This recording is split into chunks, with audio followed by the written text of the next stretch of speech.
થરાદના 600 વર્ષ પુરાણા વીડીમાં આવેલા ડાંગેશ્વર મહાદેવના મંદિરે મહાશિવરાત્રિની ભવ્ય ઉજવણી કરવામાં આવી હતી।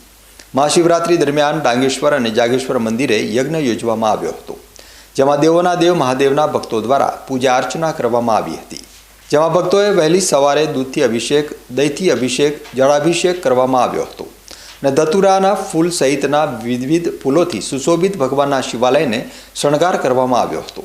મહાશિવરાત્રિનો તહેવાર ધાર્મિક હર્ષોલ્લાસથી ઉજવવામાં આવ્યો છે।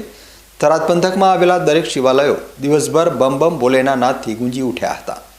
શિવભક્તો દ્વારા ભગવાન શિવજીની કૃપા મેળવવા તેના માટે બિલીપત્ર પૂજા તેમજ શિવલિંગને જળાભિષેક અને દૂધાભિષેક દહીંથી અભિષેક સહિત પૂજા અર્ચના કરવામાં આવી હતી, જેમાં થરાદ પંથકના તમામ શિવાલયોને રંગબેરંગી રોશનીથી શણગારવામાં આવ્યા હતા। હિન્દુ સંસ્કૃતિમાં મહાશિવરાત્રિના પર્વનું મહાત્મ્ય હોય છે। શિવભક્તોમાં આજે શિવરાત્રિના તહેવારની ઉજવણી કરવા માટે થનગનાટ જોવા મળ્યો હતો।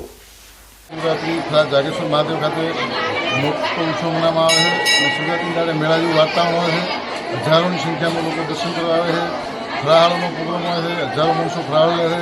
સકરિયાનો શીરો, બટાકાનું શાક, મોરૈયો અને કઢી આ એક મહિમા છે સકરિયાના શીરાનો અને મહાયજ્ઞ થાય છે। યજ્ઞના દાતા અશોકભાઈ ત્રિવેદી અને ભોજન પ્રસાદ દાતા ખોડાજી લાલાજી રાજપૂત, ખોડાજી લાલાજી રાજપૂતે આજથી 17 વખત તો બ્રહ્મભોજન કરીને 84 જાગેશ્વર મહાદેવનો કર્યો, 4-5 વખત અખંડ યજ્ઞ કર્યો, અખંડ યજ્ઞ આખો માસ ચલાવ્યો અને જાગેશ્વર મહાદેવની હજારોની સંખ્યામાં લોકો પ્રસાદનો લાભ લીધો અને જાગેશ્વર મહાદેવ